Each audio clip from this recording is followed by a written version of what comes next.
ಓಂ ಶ್ರೀಕಂಠೇಶ್ವರಾಯ ನಮಃ. ನಿತ್ಯಭಕ್ತಿ ಕಾರ್ಯಕ್ರಮಕ್ಕೆ ಸುಸ್ವಾಗತವನ್ನು ಕೋರುತ್ತಾ ನಾವು ದಿನನಿತ್ಯದ ನಡವಳಿಕೆಗಳಲ್ಲಿ, ಆಚಾರ ವಿಚಾರಗಳಲ್ಲಿ, ಸಂಸ್ಕಾರಗಳಲ್ಲಿ, ಸಂಪ್ರದಾಯಗಳಲ್ಲಿ ಸಾಮಾನ್ಯವಾಗಿ ಎಲ್ಲ ಕಡೆ ಈ ರೀತಿ ಇರೋದಿಲ್ಲ. ಕೆಲವು ಕಡೆ ಇದನ್ನು ಆಚರಣೆ ಮಾಡ್ತೀವಿ.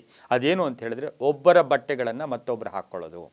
ಸಾಮಾನ್ಯವಾಗಿ ಮನೆಯಲ್ಲಿ ಯಾರೋ ಅಣ್ಣ ತಮ್ಮಂದಿರು ಇರ್ಬೋದು, ಒಂದು ಶರ್ಟ್ ಇರ್ಬೋದು, ಇನ್ನೊಂದು ಇರ್ಬೋದು, ಪಂಚೆಗಳಿರ್ಬೋದು, ಯಾವುದೇ ಬಟ್ಟೆಗಳನ್ನು ಒಬ್ಬರು ಹಾಕ್ಕೊಂಡಾಗ ಅದರ ಫಲ ಏನು, ಅದು ಎಷ್ಟು ಶುಭ?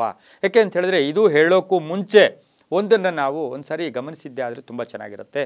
ಹಿಂದೆ ಏನು ಮಾಡೋರು, ಯಾವುದೇ ಒಬ್ಬ ವ್ಯಕ್ತಿಯನ್ನು ನಾವು ಗುರುತು ಹಿಡಿಬೇಕು, ಆ ವ್ಯಕ್ತಿಯ ಒಂದು ಎಲ್ಲಿರ್ತಾರೆ, ಆ ವ್ಯಕ್ತಿ ವಿಶೇಷ ಏನು, ಆ ವ್ಯಕ್ತಿಯನ್ನು ನಾವು ಕಂಡು ಹಿಡಿಬೇಕು ಅಂದರೆ ಆ ವ್ಯಕ್ತಿ ಉಪಯೋಗಿಸಿರ್ತಕ್ಕಂಥ ಬಟ್ಟೆಯನ್ನು ನಾವು ನಾಯಿಗೆ ಕೊಟ್ಟಿದ್ದೆ ಆದರೆ ಅದನ್ನು ಮೂಸಿ ನೋಡಿಬಿಟ್ರೆ ಆ ವ್ಯಕ್ತಿಯನ್ನು ಹುಡುಕೊಂಡು ಹೋಗ್ತಾ ಇತ್ತು.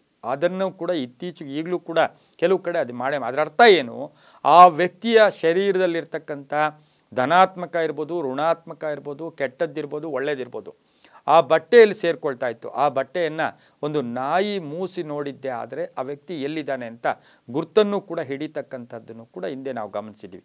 ಅದೇ ರೀತಿ ಒಬ್ಬರು ಹಾಕಿದ ಬಟ್ಟೆಗಳನ್ನು ಮತ್ತೊಬ್ಬರು ಬಟ್ಟೆ ಹಾಕ್ಕೊಂಡಾಗ ಇಬ್ಬರಿಗೂ ಶ್ರೇಯಸ್ಸು ಅಲ್ಲ. ನಾವು ಒಬ್ಬರಿಂದ ಇನ್ನೊಬ್ಬರಿಗೆ ನೆಗೆಟಿವ್ ಬರುತ್ತೆ ಅನ್ನೋದು ತಪ್ಪು, ಆದರೂ ಕೂಡ ಇಬ್ಬರಿಗೂ ಶುಭ ಅಲ್ಲ ಅಂತೂ ಹೇಳುತ್ತೆ.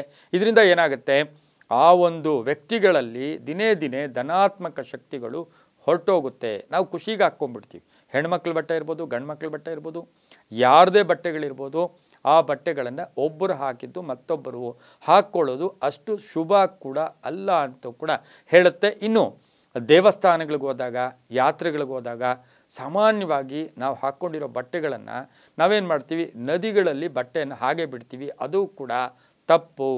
ನೀವು ಹಾಕಿದ ಬಟ್ಟೆ ಅಥವಾ ನದಿಯಲ್ಲಿ ಸ್ನಾನ ಮಾಡ್ತೀರಾ, ಆ ಬಟ್ಟೆಯನ್ನು ತಂದು ಎಲ್ಲಾದರೂ ಅಥವಾ ಅದನ್ನು ಒಂದು ಗಿಡಗಳ ಮೇಲೋ ಯಾರು ತುಳಿದೇ ಇರ್ತಕ್ಕಂಥ ಜಾಗಗಳು ಹಾಕಿದ್ರೆ ಅದು ಪರವಾಗಿಲ್ಲ. ಅದೇ ನದಿಯಲ್ಲೇ ಬಿಟ್ಬಿಡ್ತೀವಿ.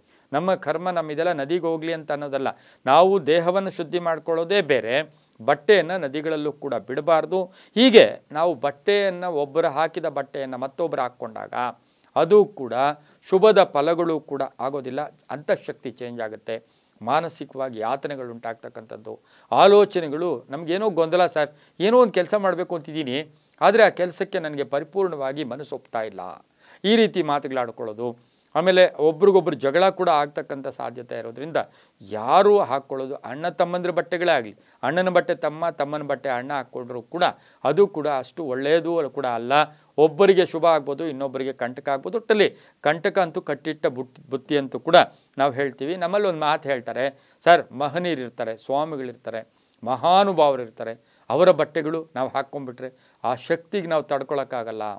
ಆ ಮಹನೀಯರಲ್ಲಿರ್ತಕ್ಕಂಥ ಧನಾತ್ಮಕ ಶಕ್ತಿಗಳು ನಮ್ಮ ದೇಹದಲ್ಲಿ ತಡ್ಕೊಳ್ಳೋಕ್ಕೆ ಆಗಲ್ಲ. ಇದಕ್ಕೆ ಎಕ್ಸಾಂಪಲ್ ಅಂದರೆ, ಪರಮಹಂಸರು ಉಪಯೋಗಿಸ್ತಾ ಇದ್ದಂಥ ವಸ್ತುಗಳನ್ನು ಒಂದು ಸರಿ ಚೆಕ್ ಮಾಡಬೇಕು ಅಂತ ಹೇಳಿ ವಿವೇಕಾನಂದರು ಪ್ರಯೋಗ ಅಥವಾ ಅಲ್ಲಿ ಪರೀಕ್ಷೆ ಮಾಡಿದಾಗ ಬೆಂಕಿಯೋಪಾದಿಯಲ್ಲಿ ಅವರಿಗೆ ಕಂಡದ್ದು ಕೂಡ ನಾವು ಇತಿಹಾಸ ಕಥೆಗಳಲ್ಲೂ ಕೂಡ ಕೇಳಿದ್ದೀವಿ. ಹಾಗಾಗಿ ಇಂದಿನ ಒಂದು ನಿತ್ಯ ಭಕ್ತಿ ಕಾರ್ಯಕ್ರಮದಲ್ಲಿ ಒಬ್ಬರು ಹಾಕಿದ ಬಟ್ಟೆಗಳು ಮತ್ತೊಬ್ಬರು ಹಾಕ್ಕೊಳ್ಳೋದು ಬೇಡ ಅಂತ ಹೇಳ್ತಾ ಎಲ್ಲರಿಗೂ ಒಳಿತಾಗಲಿ. ಸರ್ವೇ ಜನ ಸುಖಿನೋ ಭವಂತು. ಸಮಸ್ತ ಸನ್ಮಂಗಳಾನಿ ಭವಂತು.